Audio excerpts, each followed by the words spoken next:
If you've ever played a FromSoft Souls game, you'll know there are secrets stacked atop secrets, and while false walls and emote-activated statues are all well and good, it's the secrets hidden right in front of our eyes that end up being the most legendary. My name is Kodiak, this is Legacy Gaming, and in today's Elden Ring Shadow of the Erdtree video, we're revealing how to find not one, but two secret weapons. To level set, this secret is not considered early game by any stretch, and I definitely don't recommend you rush to get this done because you'll end up powering through a huge chunk of the game. That being said, there are a lot of collectors out there that want to secure every item available, and I can appreciate that. To start, we need to take a step back, all the way back to the Great Bridge North side of Grace. From this location, we'll need to head southeast until we reach the abandoned shack. Inside, you'll find the Greater Potentate's cookbook, which opens up the hefty furnace pot crafting recipe. We won't get into all of the details here, but you can check out our Secrets of the Furnace Golem video, where we break down the locations, tactics, and rewards for these hulking monstrosities.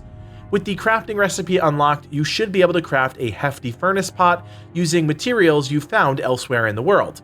You'll need one red flesh mushroom, one ember of mesmer, and one furnace visage to craft a single hefty furnace pot. Once you have that in hand, you'll need to reach the ruins of Unte, which in and of itself is a secret. To reach this location, you'll need to travel to Shadow Keep. Start by defeating the Golden Hippopotamus boss, and then make your way through the castle, taking the wooden ramps all the way up to the top of the wall and the ramparts. Once you get past the room with the two Black Knights, you'll be on top of the walls. Fight through the onslaught of vulgar militia that are lying in wait, and work your way to the complete opposite side.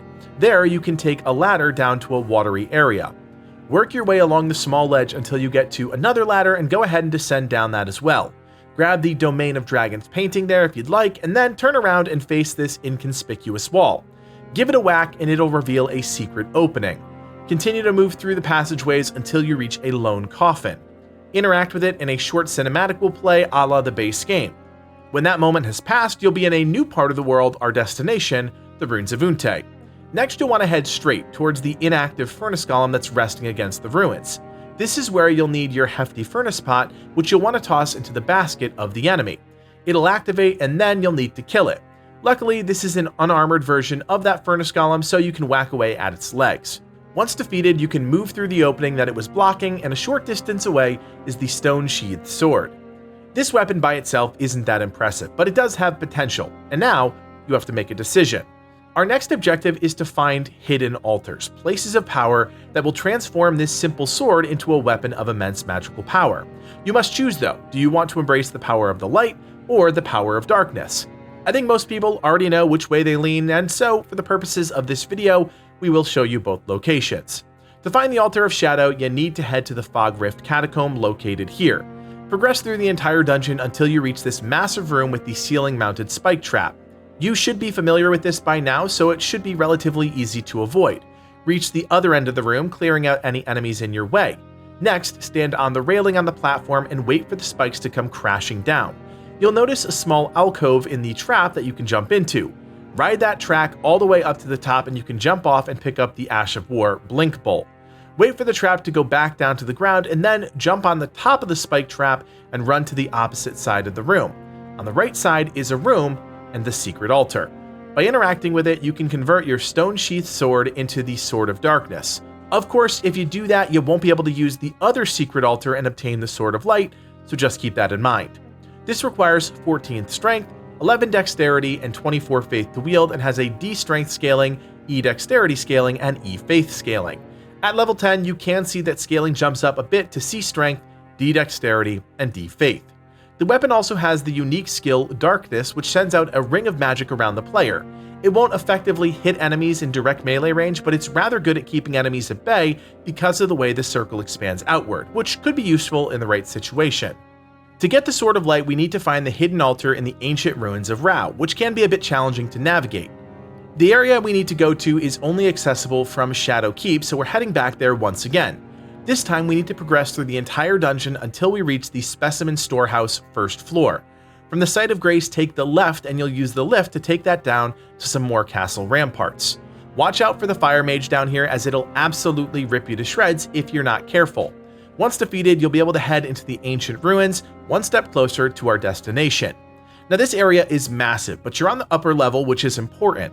Your goal is to reach the other side of the zone, which sounds easy, but to do that, you'll first need to navigate this massive stone structure.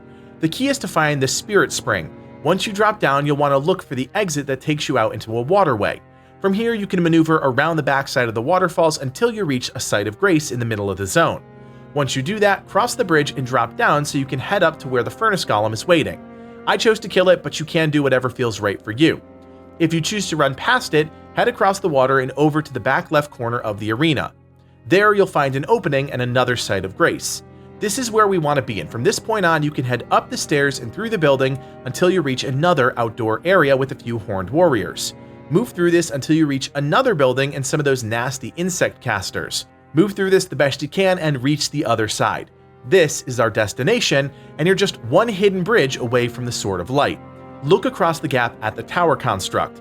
Align yourself with this hole here and start walking in a straight line. Just don't look down. If you've got the stone sheathed sword in your inventory, you'll see the glowing altar and you can interact with it and pick up the Sword of Light. This requires 14 strength, 11 dexterity, and 24 faith to wield, and has D strength scaling, E dexterity scaling, and E faith scaling. At level 10, you can see that scaling jumps up a bit to C strength, D dexterity, and D light. The weapon also has the unique skill Light, which causes a barrage of blinding light to sweep the area in front of the player. When used, it also temporarily boosts the damage of all holy attacks. So there you have it, 2 secret swords and 1 important choice to make. Of course, you could always run through the Shadow Realm again on New Game Plus for a chance at the other sword, and then you can dual wield them. It's a bit more work, but being the master of light and dark does have a nice ring to it. Anyways, we hope you found this Elden Ring guide helpful. We'll have more videos in your feed very soon, so be sure to drop us a like and consider subscribing so you never miss a new thing. My name is Kodiak, and from everyone here at Legacy Gaming, thanks for watching, and play on.